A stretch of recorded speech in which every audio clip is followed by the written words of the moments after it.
appreciate it, Claude. Owns Ball State for us. I think they've got a really good football team. I don't know Coach Mike New well, but to meet him obviously, and got a lot of respect for their conference. We played Kent State out of this conference last year, and the MAC has done an incredible job of creating a good football environment and some really good football teams. So we got to put last game to bed this morning, which we don't usually get to do on Monday, but with no school, we were able to jump ahead. So this afternoon, we'll jump straight into Ball State and get these guys going and get prepared for them. Questions, raise your hand. Yeah, Coach, when you went back and had a chance to watch the tape, how'd you feel like the offensive line played, particularly the first half? Seemed like they got things picked up in the second. Probably not less on them and more on us. Team did a good job. UT Martin did a good job changing some things up. We had some plans to handle some things a different way, and they did a couple things to hurt us, and probably hurt our offensive line more than our offensive line didn't play well. We probably got to do a better job of helping them out, in-game adjustments and things like that. But I did think they played better in the second half. They pass protected well throughout the game, really the first half and the second half. We didn't run the ball particularly well in the first half, and that probably led to some of the issues we had. Coach, I know this is a real general question, but what are the biggest improvements you want to see your team make from this week to next, last week to this week? God, I don't even know how to. A lot. There's so many things we can get better at, and every coach in the country saying that you get better from game one to game two is the biggest jump you make. So if that's the case, then there's a lot of areas to improve in.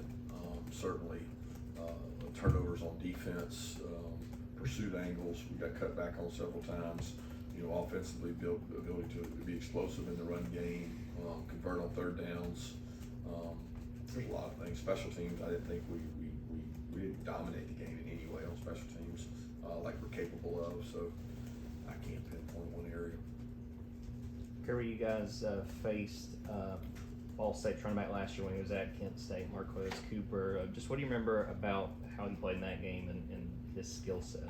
Really physical, downhill, power runner, good back. Our guys were talking about him just this morning of how powerful he was and how ironic it is you're playing against him again at a different school in the same conference. So we got a lot of respect for him.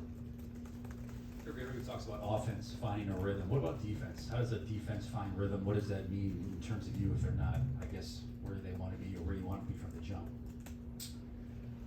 I think rhythm's a weird thing on defense. I don't know that, rhythm to me is 3 and out, 3 and out, 3 and out, 3 and out. That's not realistic, right? Like, that's not gonna happen in today's day and age. People have ability to get first downs, be explosive. There's so many different ways to run offense. You can go really fast, you can play on the perimeter, you can trick people, you can go right at people. There's just lots of options, and offenses are so much more elaborate now than they've ever been. So defining rhythm for a defense it's not necessarily easy. Rhythm to me is havoc related. Like, when we would be in our best rhythm was when we would be creating the most havoc. Tackles for a loss, EUs, interceptions, sacks, and we did hit our havoc goal the other day, and we played decent on defense, but you can't hit your havoc goal if they get the ball out 2.1 seconds. It's hard to do that. If you got to bat balls, you got to force turnovers, and we didn't do those. Sorry, EJ Lacey wasn't pressed out. Is he injured or? Yeah, he's dealing with an injury. He's got, golly, my mind just went blank. I can't remember what EJ's dealing with exactly, but he's had some shoulder pain, some back pain from a high school injury, and he's been fighting that. So we're hopefully getting back. Kirby, regarding your walk-ons, do you have a coach or staffer that oversees them, and is there anything different for them being in the program versus a scholarship guy in terms of, like, do they just sit in the back of the room for team meetings or anything like that? No.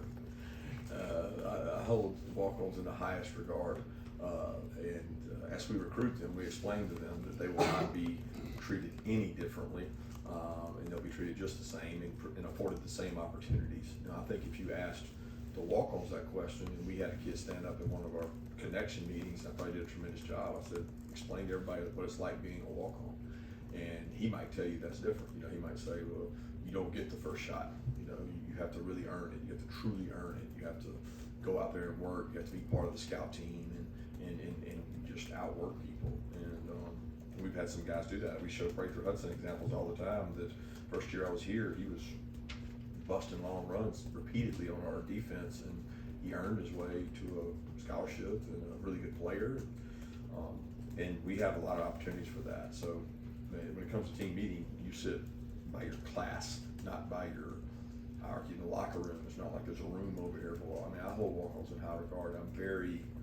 It's very personal to me that they get treated just like everyone else. You know, I can't say that every one of them will say that, but I certainly try to do that. Coach, you mentioned Saturday night when we got a chance to talk to you, wanted to double up right there before the half in the 2-minute drill. I guess after the big play to Dom, what went into the decision to run the ball with no timeouts right there? Bad deal, man. Bad deal. To be honest with you, it's just a miscue, not knowing how close it was to the goal line and probably making a decision too fast. We spend a lot of time on those moments like that, and I take a lot of pride in moments like that. Should never happen, you know, should never happen. But making a decision really fast, sometimes you don't make the right decision. We had enough time there. We actually got the ball snapped without losing any time on the clock. But the decision was you know, thinking it was probably closer than it actually was, and it cost us at least one play. Coach, when did you become aware that Jarvis Jones got arrested Friday night, and what is your reaction, and will there be any internal repercussions? Yeah, there'll be internal discipline. It's a personnel matter, and I really can't comment further on it. Yeah, Vlad and Dejan don't play, discuss their injury before. What's sort of the plan with them and in terms of getting them up to speed and getting them in a place where they can contribute and possibly see the field? You're asking about the injury or where they are? Yeah, where they are.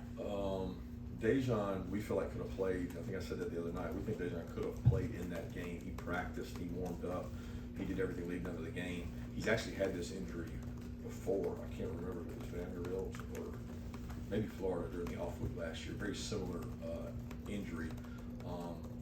We feel good about him. I haven't seen him practice today, so I don't know that, but I feel pretty good about Dejan. I thought he could have gone last week.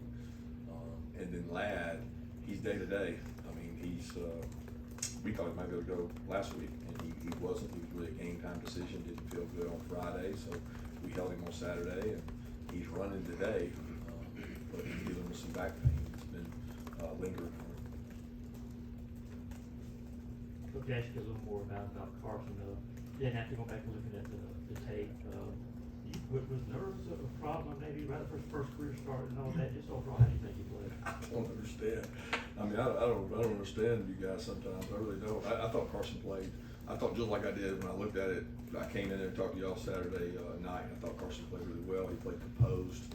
I'm trying to think of the throws that were just awful or erratic, and I didn't see that. And I said the 1 3rd down, he admittedly threw the ball a little bit behind Dom, thinking Dom was sitting down, and Dom broke in, which Dom was correct, and he missed him on that throw. But you know, outside of that, there's going to be incompletions in games. There's going to be looks that maybe they fool you with, you didn't see in the weekend scouting report. But his run check game, his carrying out his fakes, his decision in the pocket, him throwing the ball away. I mean, I thought the guy for a first start played really well.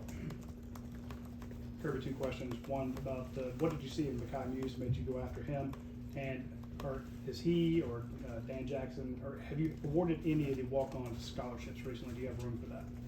Yeah, I don't get into I'm not big into the talking about the scholarships and doing that. We have multiple guys who've gotten them, you know, outside of the one time, I think Notre Dame locker room, we awarded Rod, and I learned a valuable lesson in that I don't think that's always worth the publicity that you get. I think sometimes you can do more damage than good with guys that may feel like they deserve one. And we keep that internal, and if it gets out, it gets out. But Dan and Muse have been tremendous. There's another 20 walk-ons that go out and practice so hard every day that you don't get to see because maybe they don't have quite the ability or they're not quite as far on the depth chart.